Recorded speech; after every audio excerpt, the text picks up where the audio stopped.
Welcome to Lost in English， 这句英文跟你想的不一样。我们用轻松的聊天方式，陪你一起学会生活中最常见的英文片语及惯用法。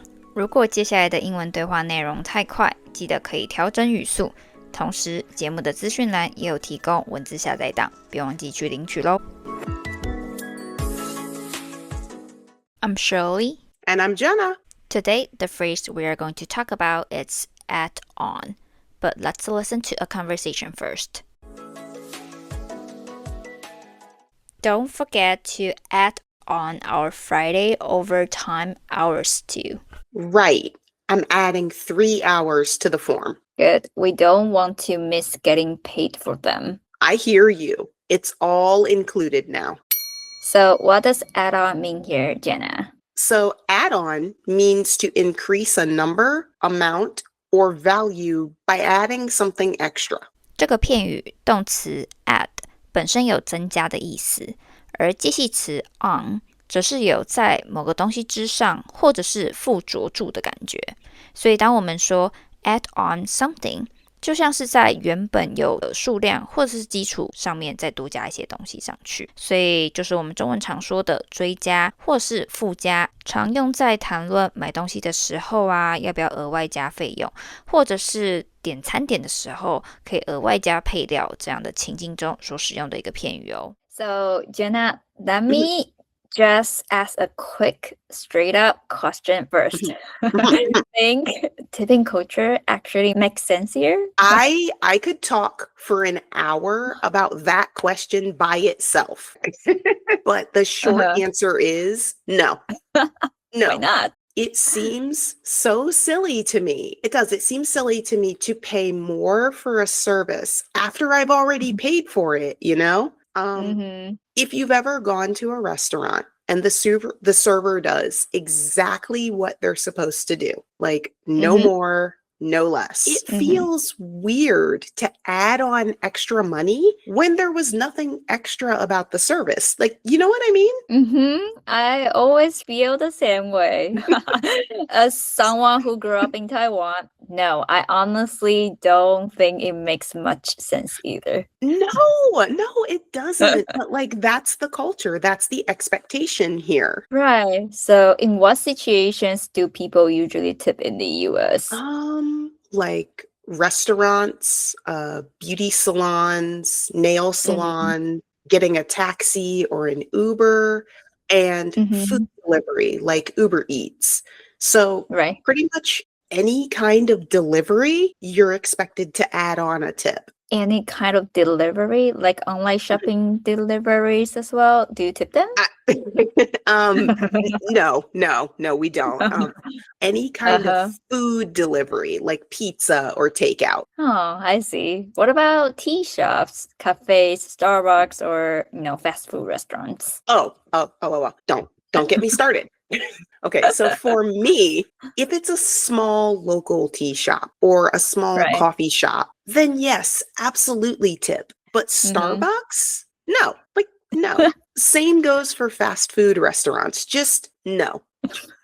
So you only tip at like sit-down restaurants, right? Yeah, that would be that. I think that's a good rule to follow. Usually at a sit-down restaurant here, maybe like 15% of the bill as a tip, 20% or 25% if the service was really, really good. Oh, only 15%. That's a little bit surprising because here in New York City, people usually tip like at 18%, which stresses me out all the time. 18%. Where did that come from? Like, I thought 15% was the norm. You're making me feel really cheap now. Like, you're making me feel really cheap. I thought so too, honestly. I mean, a couple years ago, it was only 15%. So I still remember one time I went to a restaurant in New York City. When we paid for our meal, the waitress handed us one of those credit card machines that usually how much tip you want to give. The options popped up and showed like 80%, 20%, or 25%. And then the default was like 18%, meaning it stayed at 18% because they want you to tip at least that much. Wow. So you didn't even have the option for 15%. No. Yeah. So wow. if I wanted to do it, I would have to do the math. No. So my friend thought the service wasn't worth 18%.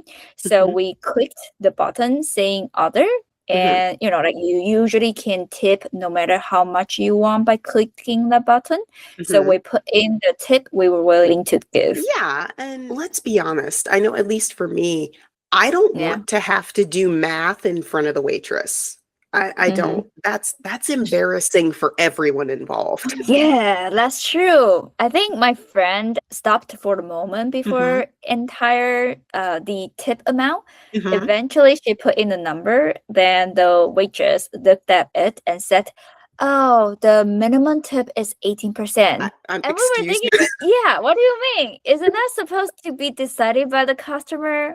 Of course, I didn't really say it out loud, but we got kind of angry and upset and just laughed. It was so ridiculous. That is so ridiculous. And like, you're so much nicer than me. I might have said that out loud. Like just like you said, I'm sorry. Isn't that my choice how much I give you? Like, has that happened to you? Ever happened to you? Oh yeah. Yeah, that's definitely happened. I went to dinner once with a group of about 10 people, and we noticed the bill was more expensive than what we thought it should be. Then we noticed they had added on a 20% tip automatically. And when we asked the waiter, like very, very politely, we were like, "Hi, excuse me." He said it was automatic for parties over 8 people. Oh yeah, I think I see that like restaurant menus all the time. Yeah. They do, they do try to put it on the menu or tell you when they come to the table, but we somehow missed that. Yeah. So I read some news saying that tipping culture has become kind of a pressure for customers here. Oh yeah. Like every time the tipping screen pops up on the payment machine, people feel like they have to add on more money, even if you basically serve yourself. Do you feel the same? Oh, I can definitely agree with that. I can see that, and I agree with that. Especially, like you said, if I serve myself, why am I tipping you? You use the order machine to get your food and pick it out yourself and even clean your own table, but you still feel like you should leave a tip? No. I mean, because it's part of the culture. Yeah. I don't know. I feel like I would never get used to this culture. No. I do see a lot of people, even when they are just getting a drink or the coffee to go, leaving $1 to $2 as a tip. I don't know. Every time I see that, I'm like, man, I feel so cheap. I feel so bad because I usually don't tip in those cases. I could see that though, but because like that's not the case in Taiwan, right? So that might explain why you feel that way. Well, we do have something similar in Taiwan called service fee. If we go to a nicer restaurant, but it's usually 10%, which I think is acceptable. 10% is more than acceptable. Exactly. Our stories come back to the idea of adding on. All right. So especially in tipping culture where you expected to add on extra money after you've already paid. Exactly. So remember, add on means to add something extra, and all our experiences today were little add-ons that helped explain why these cultures are so different. Right. Thanks for listening again, and we will add on more stories like this next time. Bye. 如果你喜欢今天的内容，别忘了订阅这个节目，也欢迎到 Apple Podcast 留下5星评论，顺便留言让我知道你对今天内容的想法。那我们就下集见喽。